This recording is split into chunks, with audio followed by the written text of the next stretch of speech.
Welcome to the Sustainable Clinical Medicine podcast. I am your host, Sarah Smith. I am a practicing rural family physician and the charting coach. This is the podcast for physicians and advanced practice providers who are ready to step back from the busyness of their clinical day to share ideas, question everything, and redesign their clinical day. We are redesigning clinical medicine to create sustainable clinical days and create time for our lives outside of medicine.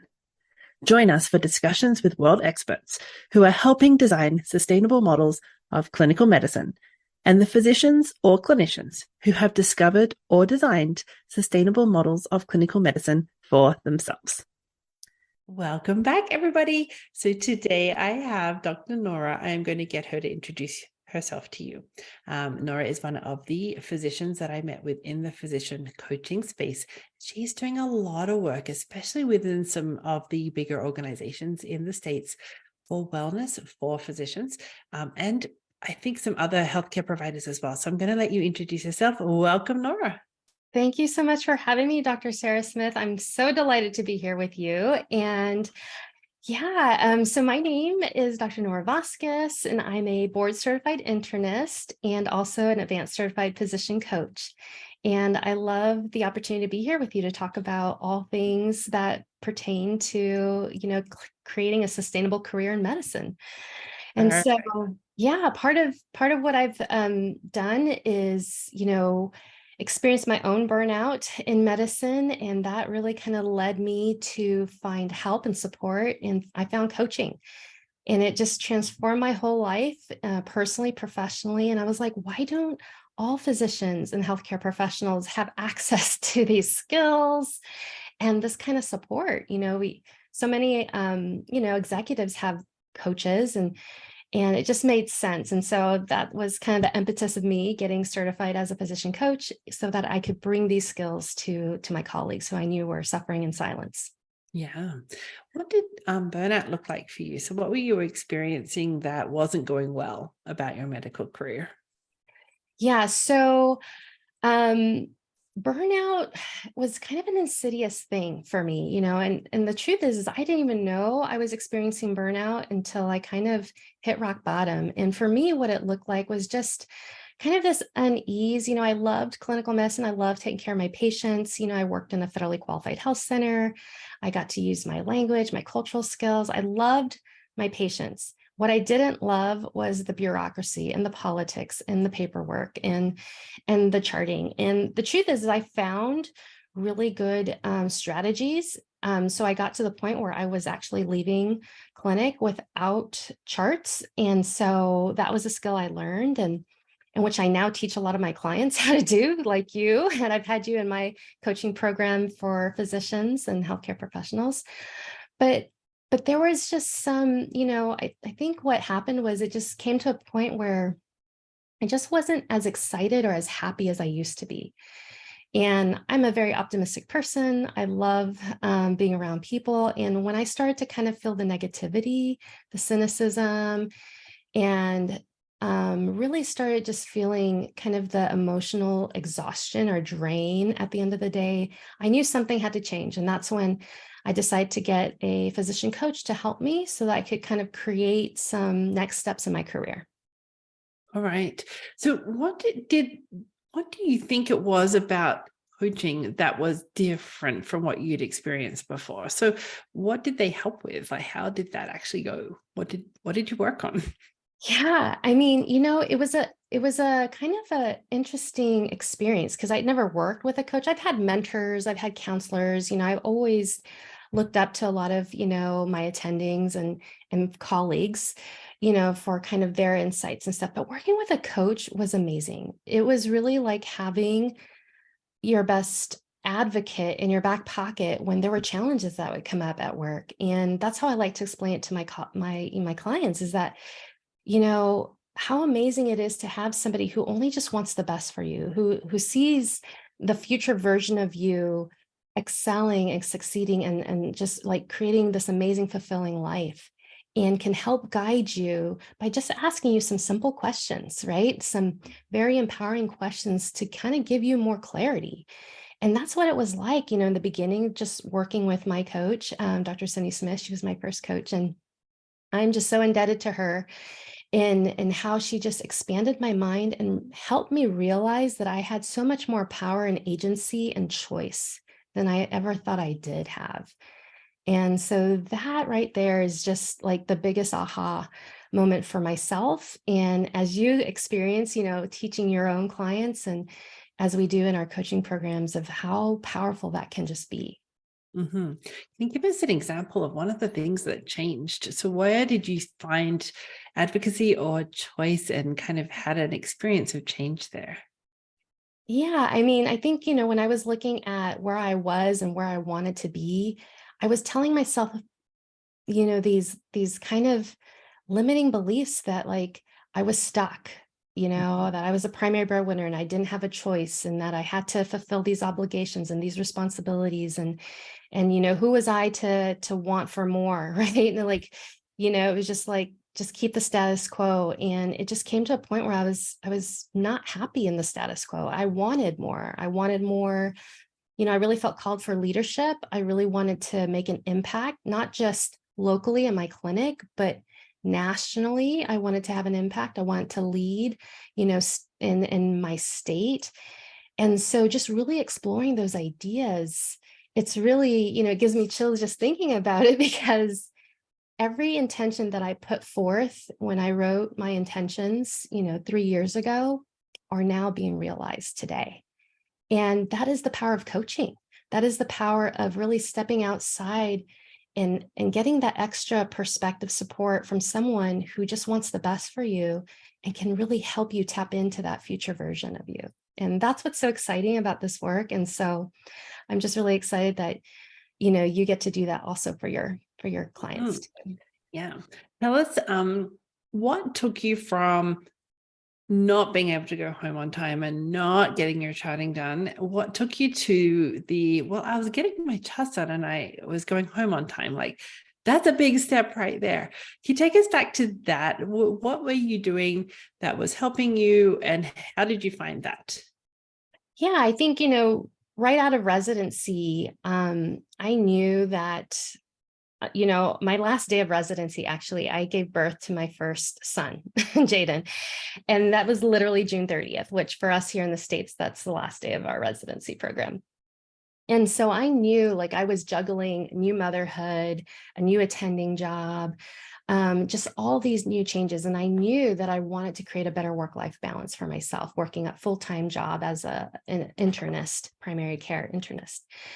And so I made it a point that, I didn't want to overwork, late into the evening. I want to spend that time with my son and with my loved ones. And I really needed to create those healthy boundaries. And so little by little, I started kind of figuring out my EMR and trying to figure out like quick, easy ways to kind of get my documentation done on time, limiting, some of the complaints that my patients had, like making sure I would see them more often, so that way I could just focus on maybe their top 3 concerns.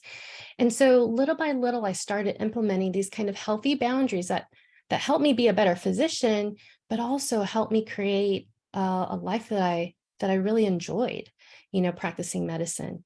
And even through that, there are challenges, right?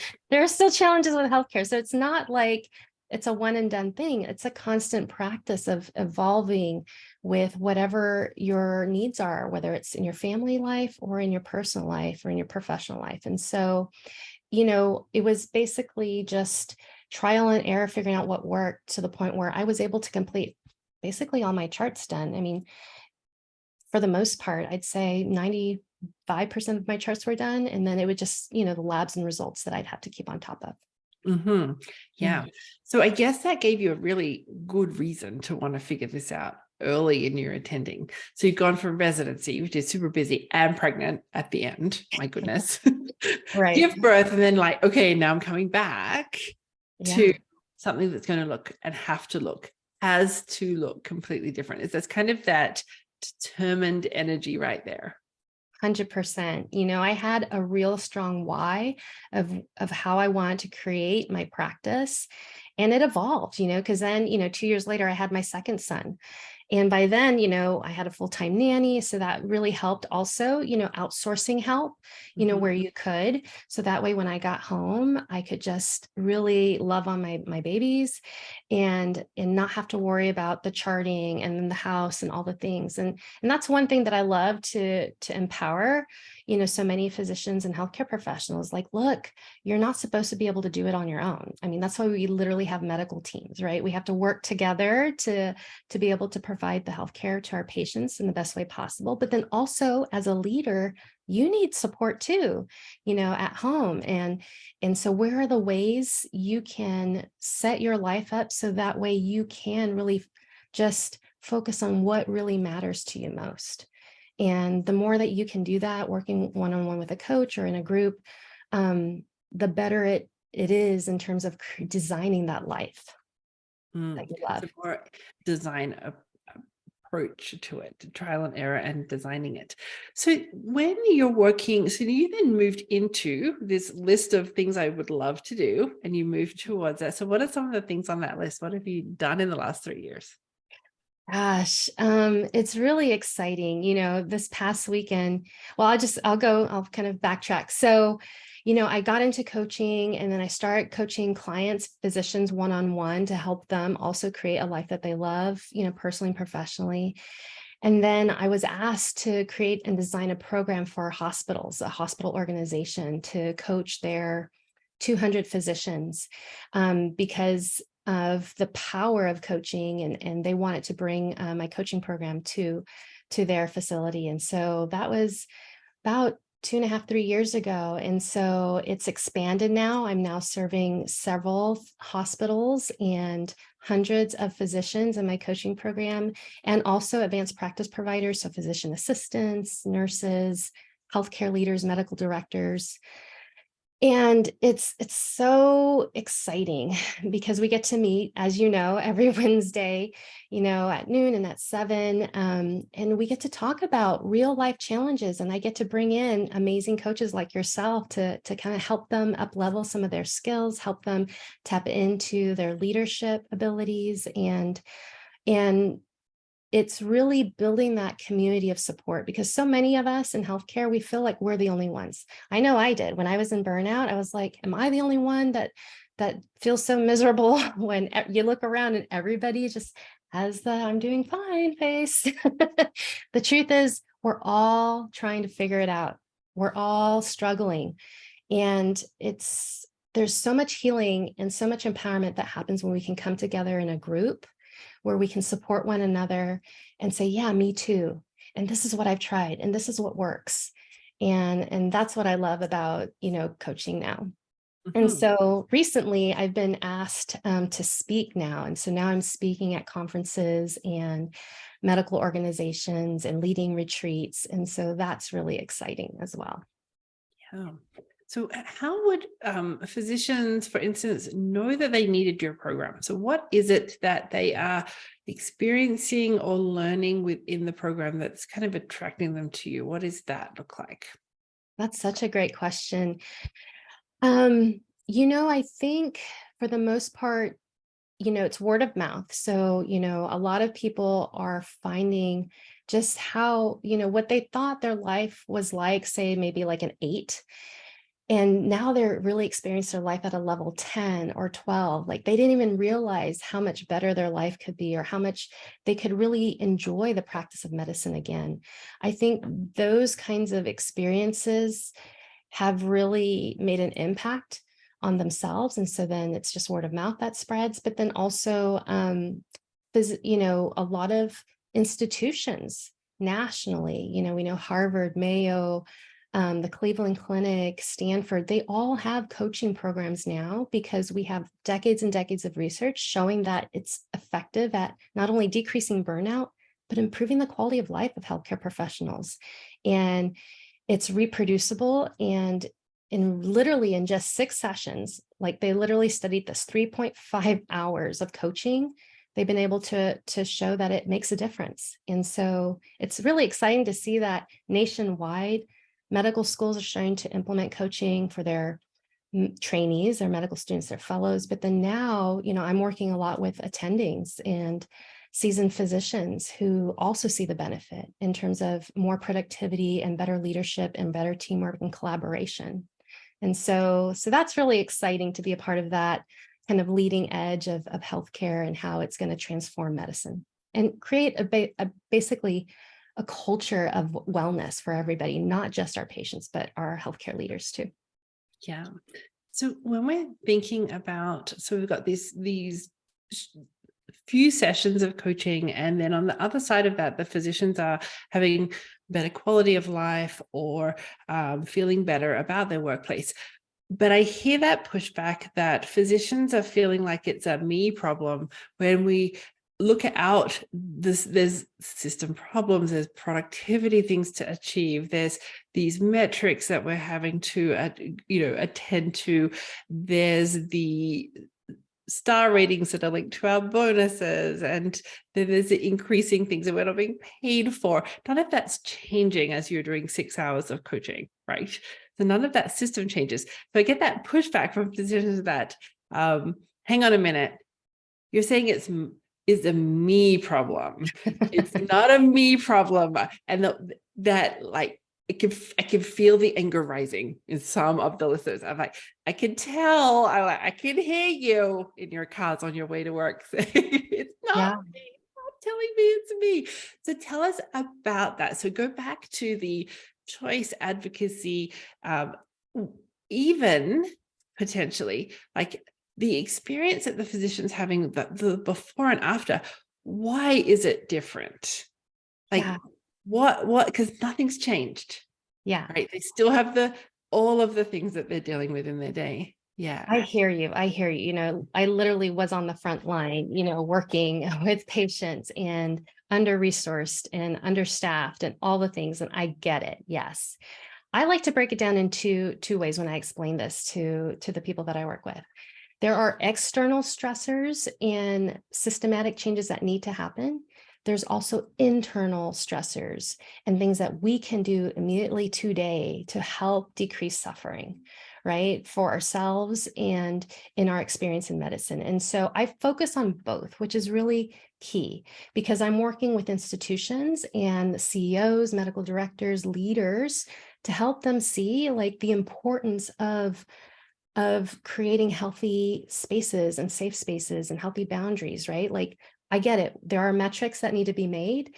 And also we can do this in a very innovative way that creates and empowers clinicians, physicians, and leaders in a way that really elevates their experience. And so, it's not black and white. A lot of times we like to get into that all or none thinking. It's both and, right? We need to help, our admin to understand like what the stressors are and empower them to create some change. And they are doing it, which is phenomenal. Like I've been so blessed to work with some really amazing leaders in healthcare that see that, burnout is a problem and they want to do something about it. And so that's why they hire me to come into their institutions to create some solutions. And, in my latest cohort of 50 physicians and APPs, their CEO and leadership team created RVU protected time for them to actually get coached at noon.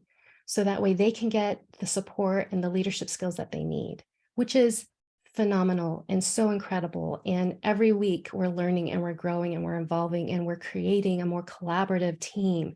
So that way we support each other. And we're on the same page. So that's the institutional change that's happening, but it happens because we step up as individuals, whether we're admin, CEOs, leaders, physicians, clinicians, we have to step up and advocate and say, hey, there's a better way to do this. So that's one piece. But then the other piece is I get to work one-on-one and in groups with those clinicians and say, okay, yes, we're burned out. And here's where you can focus on what you can change. Here's where you have agency to design your day in a way that helps you, elevates you, energizes you instead of depletes you, right? And so it's both and that's what's so exciting to be a part of this. Yeah. So when we're talking about physicians or clinicians within their clinical day and they're within these environments that they work, and then we're hearing them we're kind of making the suggestion that some of the suffering is optional. Can you walk us through what sort of things we do within our day to ourselves that creates additional suffering? What does that look like? I'll just use myself as an example, right? Perfect. So, when I was like really in the midst of burnout, and I didn't know it, I legit didn't know that there's actually a World Health Organization definition for burnout. There are three things, and I love to teach people about this because we don't know. We just throw out this word, and Yes. there's actually a definition. So, emotional exhaustion, cynicism, and then like reduced professional efficacy. Like you don't feel like what you do matters or that you're as efficacious as you can be, as you want to be. And so when I was in burnout, what it sounded like were these thoughts that were running on repeat in my head, which were new to me. I didn't have these thoughts when I was, in the beginning years of my, being an attending. So it would sound like, nobody appreciates me, my work doesn't matter, I'm being overworked and undersupported and understaffed. And while those may be true, man, it made me feel terrible. It made me feel horrible. It made me feel like I was, hitting a wall. And so just by working with a coach and just like questioning that, like, is that really true? Like my work doesn't really matter. It was a lie. The truth is my work mattered tremendously. My patients loved me. Like I had built so many amazing relationships, with my team, and there was trust and like we had each other's back. So that wasn't true. And so just questioning those thoughts, like, am I understaffed? Yeah, sometimes I am, but we're still able to accomplish a lot, right? I'm still able to help and serve in some good ways. Now, there were some true thoughts like, I really wanted more leadership opportunities. I wanted to kind of really pursue some bigger goals and visions that I had for myself. And so, yes, I need to step away and create a new path. And so it's really just a matter of like, looking at your thoughts and really questioning them, like, are these thoughts serving me? And maybe they are or aren't. And then what is the most next best step for you going forward? Nice practical step. So one is noticing what we're saying, and you can often start easily, I guess, with what you say to your colleagues or your spouse when you get home, what you say to yourself when you get up about the work that you're about to have. That could be a place where you can notice some of the things you say and how that impacts how you're feeling about your day. Hey? Yeah, 100%. I mean, your thoughts are so powerful that they literally create the result of your lived experience. And so I love to teach my clients, intentional thought creation, intentional feeling generation. Like, how do you want to feel today? Like you wake up and you're kind of a little stiff and a little cranky and maybe a little foggy. You can literally just within a few minutes change your energy for that day. You can drop into gratitude and just like, I'm glad to be alive. I'm glad I have my health, my breath. And what another amazing day to like love the people around me, right? And so you can tap into those thoughts, those feelings, and generate that on purpose. And so, there are just so many little skills that you can learn to really elevate your life and your profession in a way that can really empower you every day. And so, and they're simple. There's just, the more you know, the better you can do. Yeah. Even for instance, I think if we were to step back at you considering the return to work and thinking about how you wanted to create your day, can you think about some of the sentences you were using or thoughts you were using that will help to keep you on track for creating that different? Yeah, I mean, when I had, some of the challenges of like, being a new mom and new attending, I really was thoughtful in how I wanted to set up my day, my schedule, my week. And so I got really creative, and some, and this is, depends on what kind of environment you're working with, but my manager was very, helpful in terms of, going with some of my ideas. And so instead of having like really hard, complex patients, every day, I would kind of spread it out. And so I'd be intentional. And so like on Monday, I had some complex patients. On Tuesday, I scheduled some easier gyne patients that I knew were kind of, acute visits in and out. And then Wednesday would be more complex. And then Thursday would be a little bit easier. And so just thinking outside the box can be really helpful when you're kind of thinking, how do I want to design my work week, my schedule, or just, the sport that I have at home, right? And so outsourcing laundry, getting a nanny, those kinds of things can be really helpful. Yeah. So a lot of focus on what could help me. How could I make this easier? How can I get home and done? Just kind of thinking in that way, asking our brains powerful questions can kind of move us towards something that we're wanting for ourselves. So if we've got that goal of, I really want to get home on time to get to my little baby. And when I get home, I don't want to be doing the cooking and the cleaning. And then the stepping into now what? Now what else could help me? Now, how else could I arrange this so that I am getting closer to that mark of, yes, I got home, I'm done, and I'm with my baby and I'm not cooking dinner. Win. 100%. Yeah.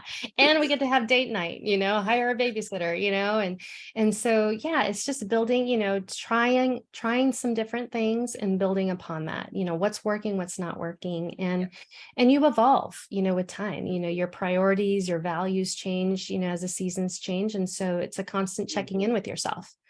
Yeah, I love that. We've actually spoken here before on the podcast about those priorities and values, and what you are desiring is often hopefully what you're valuing or wanting to make a priority, but you may just feel trapped and stuck. And so if you're feeling trapped and stuck and you're like, I really desire to, or I really want to, or I wish I could be, notice that you're telling yourself from your future place of, this is what I'd love to dream about, but I'm a bit scared, right? Because it feels impossible right now.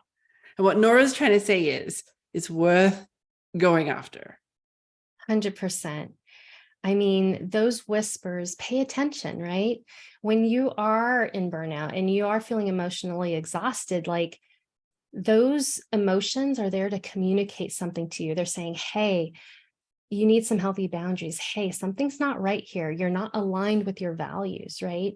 And so I like to teach my clients, what are your 5 core values? Because use that as your North Star when you're making these career decisions, and when you're making these, day-to-day decisions about where you're going to spend your time. Because when we are out of alignment and we're not following our North Star, which is our core values, that's when we're burning out. That's when we're feeling inauthentic, to the life that we truly want to live. And that's important.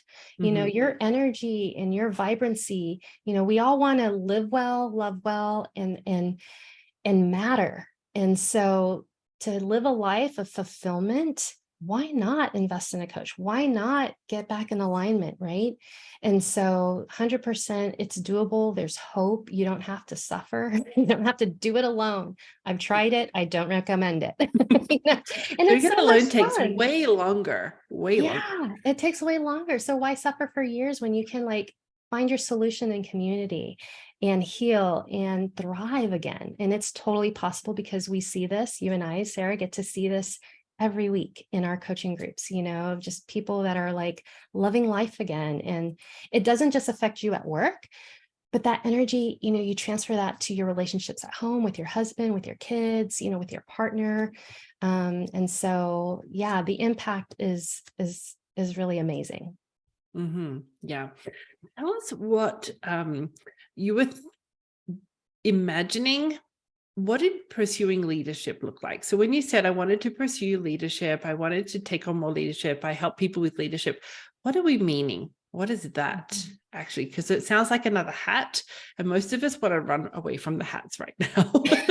Stop giving me more work. That's so funny. You sound like my husband. He's just just chill, relax, take it easy. I'm like, no, there's just so much I want to accomplish, right? And so many of us, we're high achievers. We love the challenge, right? Where there's no challenge, there's no growth. And I think for many of us, this was another thing that really burned me out, is that I was really good at what I did. I loved my patients. They loved me. I was really good. And so I think usually about a decade in, mid-career, we start to kind of feel less alive, because we're kind of doing the same old, which is amazing, right? We're amazing clinicians. We're doing amazing things, but I can't, there was a point where I was like, I'm not growing, and I love to grow. I love to learn. We're lifelong learners. And so I was like, leadership, I love to be an advocate for physicians and for my patients. And so I joined the Texas Medical Association. I'm very active here in San Antonio, Texas, and my Bexar County Medical Association, and serving on committees and leading and advocating for the health of our communities was really important to me. And now, 6 years into doing that, I'm now have the opportunity to advocate for physician wellness. And so, last year I gave the keynote address at the Texas Medical Association, which is incredible because they serve 56,000 physicians all over the great state of Texas. And, having that advocacy, being at the table, helping to showcase like, hey, we're in crisis. We need support. And I'm so blessed that the TMA has seen this also as an area that they're prioritizing. They're creating resources and support so that way we can create institutional and political change, right? To make it easier on the healthcare professionals. And so that's the kind of leadership where, I just knew I was called to not just serve my patients, but to really take it to the next level so that way we can empower ourselves as physicians. There we go. That's what you mean by leadership in this context. Yeah. So you've got other physicians and clinicians inside the program, and they're also interested in leadership. So what else are you seeing them doing? What other parts of leadership do you find them pursuing or doing? Yeah. So for many of them, some of them want to be medical directors. So I coach lots of medical directors. They're new to their role, to their position, and they want to lead well. And here's the thing, as physicians, we are taught in med school how to be amazing, excellent clinicians, how to diagnose, how to treat, how to create an assessment plan. Amazing, like cream of the crop. Nobody teaches us and takes us aside and say, here's how you lead a team. Here's how you communicate to your patients so that way they take their medicine consistently. And so that's, I was lucky being part of TMA that I was able to do a 1-year course on leadership development and training. And that just really kind of helped open up my eyes and empowered me. And so these are the skills that I get to teach my clients, is how to be a leader, how to be a high performance leader. And what does that mean? And how do you create consensus and collaboration and teamwork when we're all understaffed and we're all kind of just trying to keep up? And so how do you inspire and get everybody on the same vision and mission? And so there's lots of opportunities to do that. And I get to bring in, amazing guest speakers to help us lead and build that skill set, because it's just a skill set that, we can build up if we want to. And so for those leaders, I'm able to kind of facilitate that. Yeah, I hear a lot of, it's often stated, and I'm not sure if it's only women physicians, the women physicians are saying things like, I get more of the questions, I get more of the interruptions, I'm more approachable, it's adding to my work day, it's burdening me. I really would love to delegate this, but then I feel guilty, or I don't want to then set a new boundary when they come back with questions, or they get snarky because they don't want to do that. And I've asked them to. How do we start to navigate those types of pieces of the clinical day? Yeah, I think it's very important, as a woman, as a physician, you're going to encounter more challenges just because of the society that we live in, just because of the patriarchy and the things, the cultural expectations. And so those things are real. And there's actually, research that has shown that women physicians on average, when you hold everything the same, between men and women are getting 24%, about 25% more messages in their inbox, questions from staff, questions from patients. So you literally have more workload and it's undeniable, like you do. And so if you're feeling swamped and you're looking at your male colleague and you're like, hey, why do I feel like I'm working harder? Because you legit are working harder. You have more things to attend to. And so putting that in the circumstance line, that's a circumstance. It's a fact. They've literally done research, and we can give you the data for that. Now, how do you want to meet that challenge? Who do you want to be in that challenge? What healthy boundaries do you want to put in place? How do you want to show up knowing that this exists? What support can you get? How can you be a better, leader and delegate some of those tasks and set up these expectations so that your patients know, hey, if you have a question, this is the pathway to get that answered. And you don't have to, come back to me, right? Because you need to be in your flow, in your zone of genius. And so what are the things that only you can do? And what are the things that other people that you can delegate to help support you in that team effort? So we talk about those kinds of strategies. Yeah. Yeah. So it's really important, you guys. So if you're seeing things in those inboxes, in those portals, so you see a message in the portal and you could write an essay, or just think about, or could write an essay back, or how else could I figure this out so I don't have to spend the next 5 minutes writing and message back to this patient where I'm not going to get paid for it, acknowledged for it, and it's going to take up the time that I needed to do 15 other things in this inbox. Yeah. Yeah, 100%. It's setting up the expectation for yourself. Like, these are the healthy boundaries I need in place so that I can create a sustainable career in medicine. But then it's also, what are the healthy boundaries that I need to communicate to my patients? So we set up the expectation from the get-go that, hey, if you have a question, this is the process. And for your staff, hey, if patients are asking questions, this is the other process. And so that way everybody's on the same page and we're not having to beat our head against the wall. Yeah. So even when we don't have the staff we prefer, and the patient day set up the way we want it set up, and the paid administration time that we would love and prefer to have, even then, how can we still be looking after ourselves even a little bit more, a little bit closer to getting what we were wanting out of our clinical day? Yeah, love this. Nora, how can people find you if they're interested to learn more about what you're doing and the programs that you're putting together for organizations? Where would they look for you? Sure. You can go to my website. It's www.renewyourmindmd.com.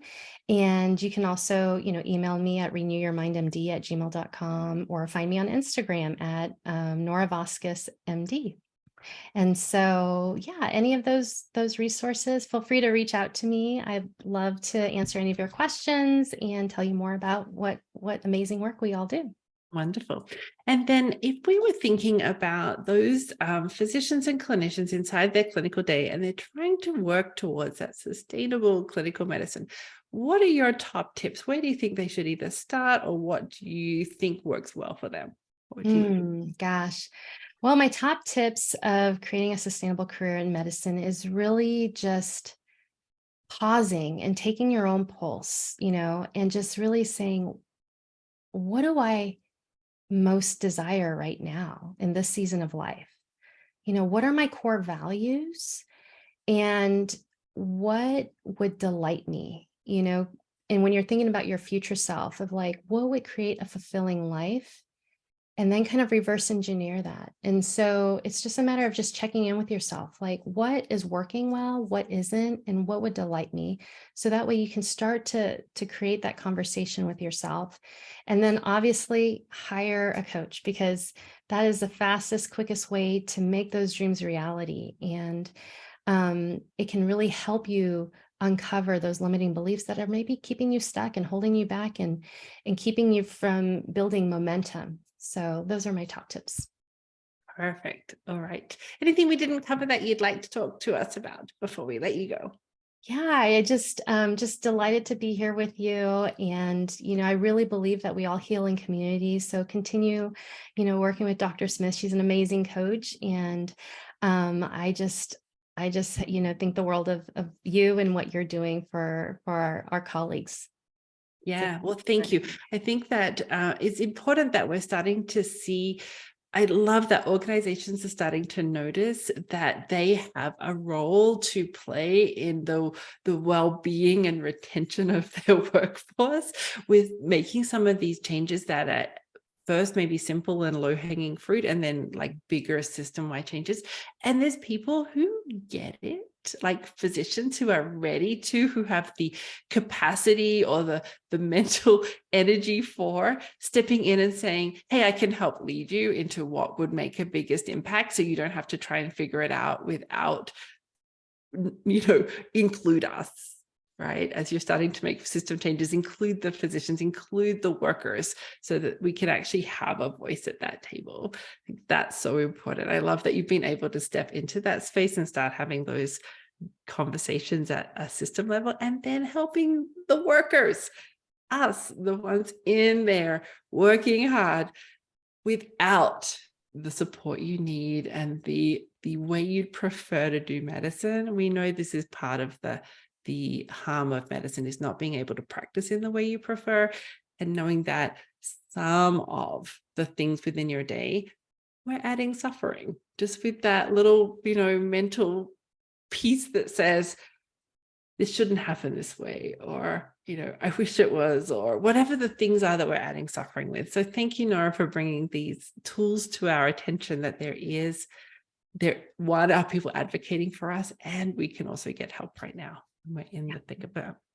100%. Yeah. You have so much more agency and choice than you think you have. And just, take a chance and tap in on that. And so really take advantage of this amazing time to be alive in the world, and fulfill your dreams, because they're attainable.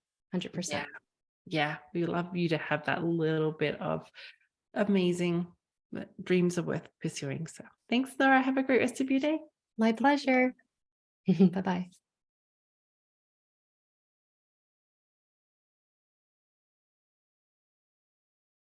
Thank you for being part of the Sustainable Clinical Medicine podcast.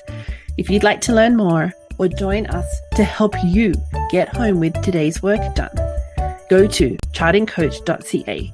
There you'll find all the information on the premier Lifetime Access Charting Champions program that is helping physicians get home with today's work done, with all the proven tools, support, and community you need to create time for your life outside of medicine. We would love to see you there.